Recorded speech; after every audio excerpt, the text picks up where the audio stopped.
Que coisa, que jogaço. Flamengo 5, Vitória 2. Encerramos o nosso resumo de esporte, mas voltaremos em meia hora com mais informações. A seguir, acompanhe o segmento de variedades.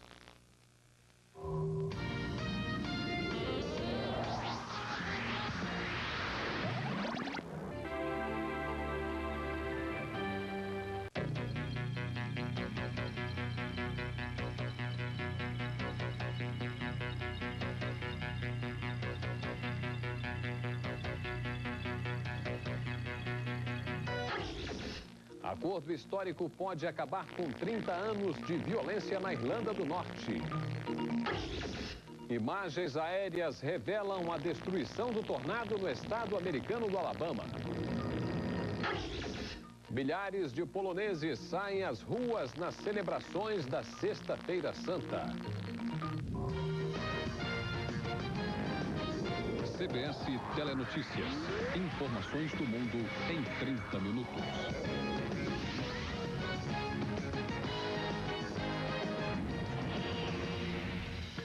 Começa agora mais uma edição do Jornal da CBS Telenotícias. Acompanhe nesta próxima meia hora as principais informações sobre o Brasil e o mundo.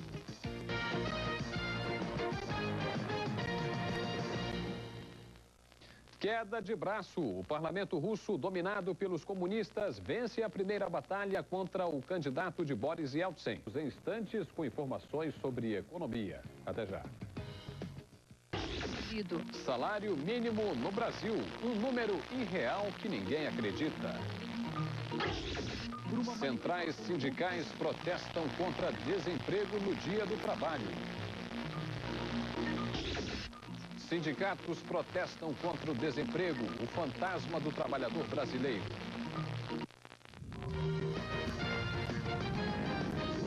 CBS Telenotícias.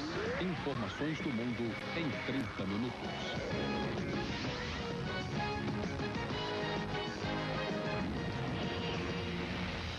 Estamos começando agora mais uma edição do Jornal da CBS Telenotícias. Na próxima meia hora você vai ter as principais informações sobre o Brasil e o mundo.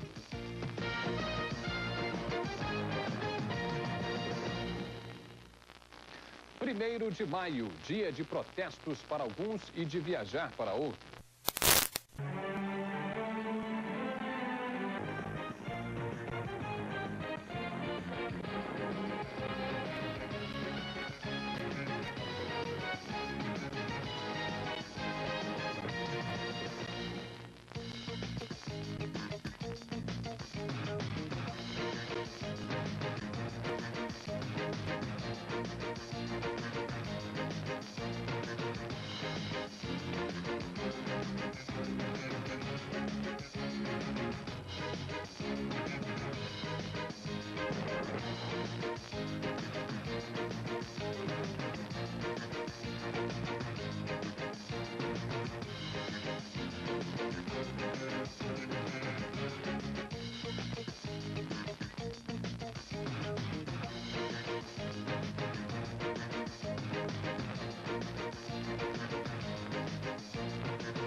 CBS Telenotícias.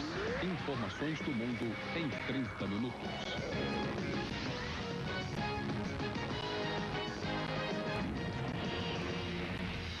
Olá, está no ar a CBS Telenotícias com as últimas informações do Brasil e do mundo. Fique conosco nesta próxima meia hora para estar muito bem informado.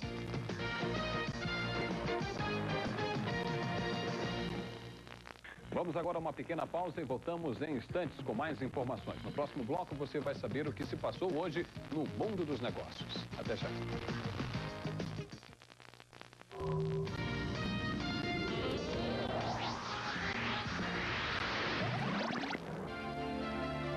Previsão do tempo.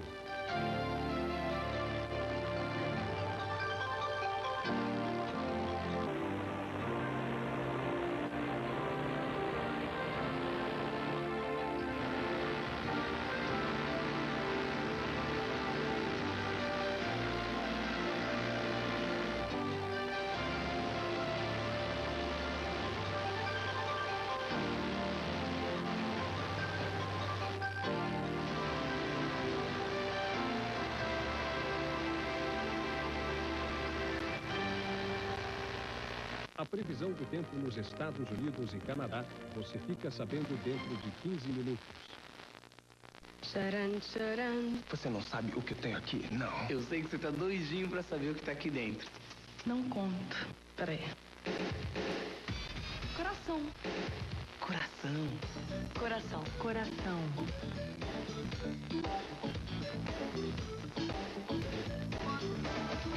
Abra seu coração. Compre uma camiseta da Ação Criança. Milhares de crianças agradecem de coração. Ação Criança. Abra o seu coração e participe. Começamos o nosso resumo com o melhor do esporte do Brasil e do mundo.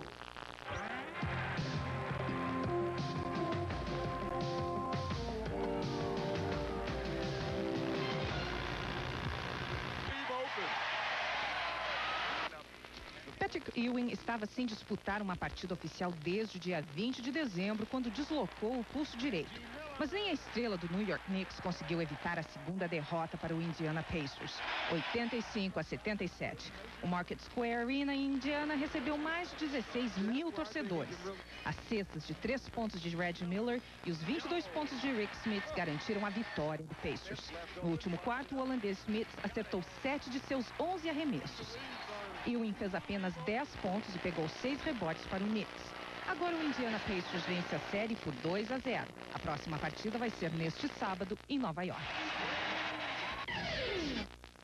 O Palmeiras foi até o Recife e ganhou do Sport pela Copa do Brasil. Aos 11 minutos, Rogério cruza da direita e o artilheiro Paulo Nunes toca. Palmeiras 1-0. Osdeias, que entrou em campo no segundo tempo, aumentou de cabeça. Final, Sport 0, Palmeiras 2. O Verdão pode perder por até um gol de diferença na próxima partida, terça-feira. Mesmo assim, se classifica para as semifinais. Fórmula Mundial. Acidentes marcam o primeiro dia de treinos para o Grande Prêmio Brasil, que acontece neste domingo no Rio de Janeiro. Foi um festival de rodadas, batidas, bandeiras amarelas que interromperam várias vezes o treino e exigiram dos pilotos paciência de Buda. Scott Pruitt estreou a proteção de pneus este ano. Carro destruído, piloto inteiro. André Ribeiro rodou e bateu forte no muro. Seu segundo acidente em menos de 2 semanas. O pole position do ano passado, Maurício Gugelmin, conseguiu controlar o carro e evitou o muro. Nesta imagem, motivo para tanta confusão. Areia para todo lado. Eu não sei se eu estou em Jacarepaguá ou em Ipanema no momento, mas acho que amanhã vai limpar um pouco mais. Parece praia? Parece praia, só não tem a mulherada. No total foram 10 rodadas e batidas, 10 bandeiras amarelas. Até o terceiro mais rápido do dia, Christian Fittipaldi, acabou o treino atravessado na pista. Os pilotos acabaram tendo muito pouco tempo para acertar os carros. Nas palavras do campeão Alessandro Zanardi, a definição do grid de largada para o Grande Prêmio do Brasil será uma verdadeira loteria. Ele admite que pouco mexeu no carro. Não parece. Michael Andretti, o mais rápido, fez a volta na média de 272 km por hora. Gil de Ferran não cometeu erro. Foi o segundo. Fortíssimo candidato a pole position, não perdoou os erros dos colegas. A pista estando um pouco suja realmente contribui um pouco, né? Mas na verdade, o piloto que está lá freando, acelerando, tem que largar de ser burro e frear no lugar certo e acelerar no lugar certo. Encerramos o nosso resumo de esporte, mas voltaremos em meia hora com mais informações. A seguir, acompanhe o segmento de variedades.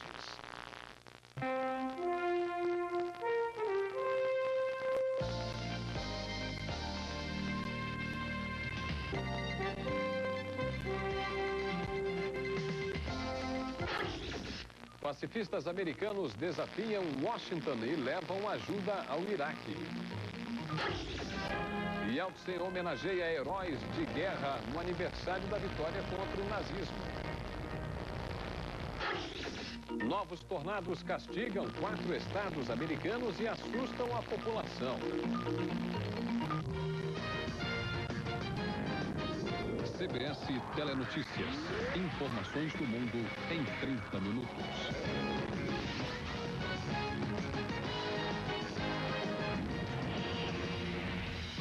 Está no ar a CBS Telenotícias, com meia hora de informações sobre o Brasil e o mundo. Fique conosco para saber o que aconteceu de importante hoje.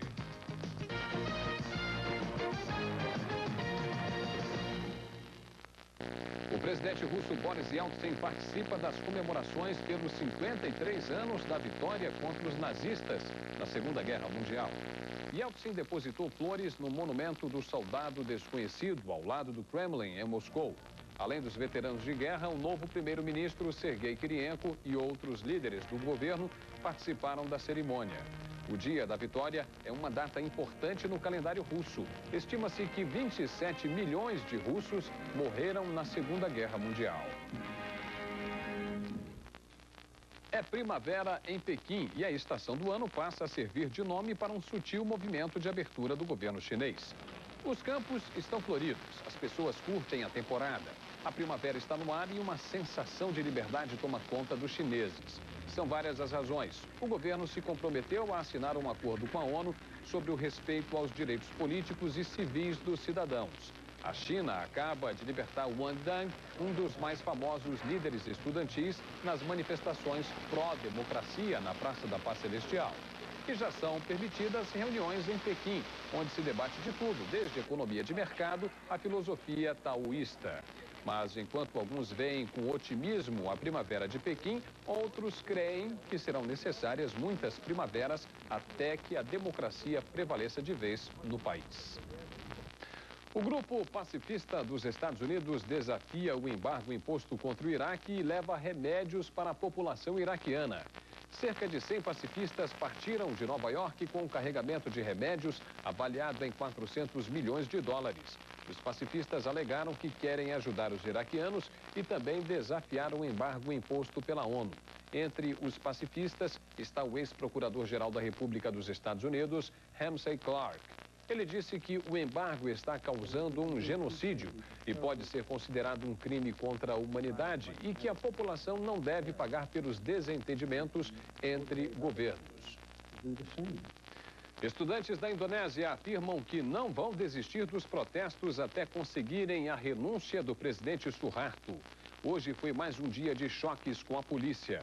Os estudantes saíram em marcha pelas ruas de Jacarta e queimaram um boneco imitando o presidente Suharto. Eles protestam contra o aumento dos preços de combustíveis, transporte e eletricidade e exigem reformas econômicas para tirar o país de uma das piores crises financeiras da história. O governo acaba de aumentar os preços entre 25% e 77% como parte de um programa de ajuste exigido pelo FMI, que prometeu um empréstimo de 43 bilhões de dólares para revitalizar a economia da Indonésia. Estudantes saem às ruas nas Filipinas para pedir honestidade nas eleições presidenciais de amanhã. Os estudantes cercaram o prédio do comitê responsável pelas eleições no centro de Manila. Eles carregavam cartazes com slogans contra a fraude e a corrupção e pediam aos eleitores para votar de forma consciente. A manifestação foi organizada por um movimento de esquerda. As Filipinas têm uma história de fraudes eleitorais que geraram 2 rebeliões no país. Uma delas derrubou o ex-ditador Ferdinando Marcos. As pesquisas de opinião dão folgada vitória a Joseph Estrada, ex-ator bastante popular entre os filipinos. Jornais alemães revelam que o chefe da Guarda Especial do Papa, Alois Stermann, morto no Vaticano, era um espião da Stasi, o serviço secreto da ex-Alemanha Oriental. Segundo a imprensa alemã, Alois Stermann usava o codinome Werder e era muito útil à Alemanha comunista graças à sua proximidade com o Papa. O passaporte do Vaticano permitia a Stermann viajar pelo mundo todo. O chefe da Guarda Especial Suíça e a esposa foram mortos por Cédric Tornay. O cabo, de 23 anos, reclamava que o seu trabalho não era reconhecido pela chefia da segurança do Vaticano. Depois dos 2 homicídios, Tornay se suicidou. Agentes da Polícia Federal Americana descobrem um grupo racista de extrema-direita em Orlando, na Flórida. Os terroristas se preparavam para explodir uma série de bombas na cidade. Os agentes da Polícia Federal descobriram o complô e conseguiram evitar a tragédia em Orlando, uma das mais movimentadas cidades dos Estados Unidos. Os terroristas organizaram uma série de explosões e foram descobertos pela polícia. Este homem, um dos integrantes do grupo de extrema-direita, acusado de planejar o atentado, ficou ferido quando tentava acionar uma das bombas. O mesmo grupo, segundo agentes da Polícia Federal, teria ligações com o atentado de Oklahoma. O helicóptero da CBS flagrou mais uma perseguição pelas ruas de Los Angeles. São 2 assaltantes de banco que fogem primeiro de carro e depois a pé. A perseguição começou logo depois que a polícia foi informada do assalto a uma agência bancária. Os 2 suspeitos fugiram a toda velocidade por avenidas movimentadas de Los Angeles. Passaram por vários sinais vermelhos até que nesta esquina o inevitável aconteceu. Eles bateram nesta van. O suspeito que estava dirigindo ficou atordoado e não ofereceu resistência à polícia. Já o parceiro dele saiu correndo e a polícia foi atrás a pé mesmo. Ele pulou cercas e tentou se esconder nesta área residencial, mas não adiantou. Foi preso logo em seguida. Corsa Sedan Super, o único sedã 1.0.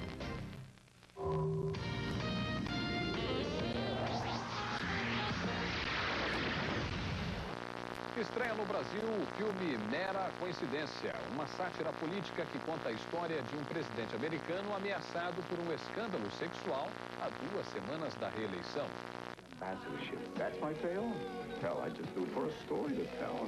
A presença de 2 excelentes atores já é uma boa dica. Robert De Niro e Dustin Hoffman são os protagonistas de Mera Coincidência. Concern for the president. I know that we are all concerned for the president. He didn't sell the line. De Niro interpreta Conrad Breen, consultor da Casa Branca, um verdadeiro quebra-galho político. Dustin Hoffman é Stanley Motz, um vaidoso produtor de Hollywood. Juntos, eles são os responsáveis pela invenção de uma guerra na Albânia.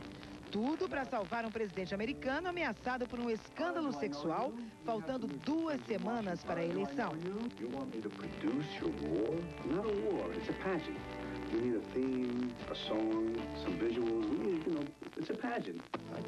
O filme, dirigido por Barry Levinson, mostra os perigos da manipulação da mídia.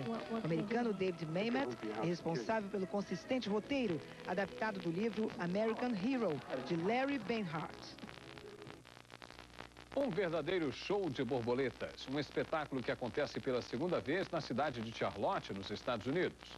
O aviário tem quase 3 quilômetros quadrados. O ambiente é perfeito para a reprodução das borboletas, com muitas plantas e flores, como se fosse ao ar livre.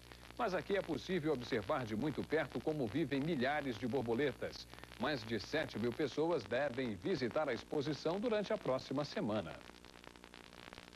Os ex-Beatles e a viúva de John Lennon ganharam mais uma causa, e desta vez contra Edward Taylor, que queria lançar um CD com músicas gravadas pela banda antes do sucesso mundial. A decisão da justiça saiu nesta sexta-feira. A Lingsong Music será obrigada a entregar todas as cópias dos CDs e vai pagar os gastos judiciais do processo. Segundo o músico Edward Taylor, John Lennon teria autorizado a gravação, mas George Harrison, o único que compareceu para prestar depoimento, garantiu que o acordo não previa a inclusão de gravações do camarim quando os membros dos Beatles estavam bêbados.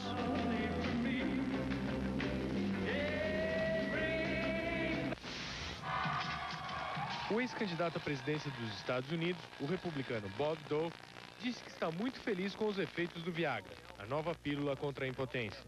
Numa entrevista à rede de televisão americana, Dole, que tem 74 anos, disse que a qualidade de sua vida melhorou muito depois que ele começou a tomar o remédio. Bob Dole, que teve um câncer de próstata, admitiu ainda que participou dos testes para a aprovação da droga. Chegamos ao final desta edição do Jornal da CBS Telenotícias, mas voltamos daqui a pouco com mais meia hora de informação sobre o Brasil e o mundo. Até lá!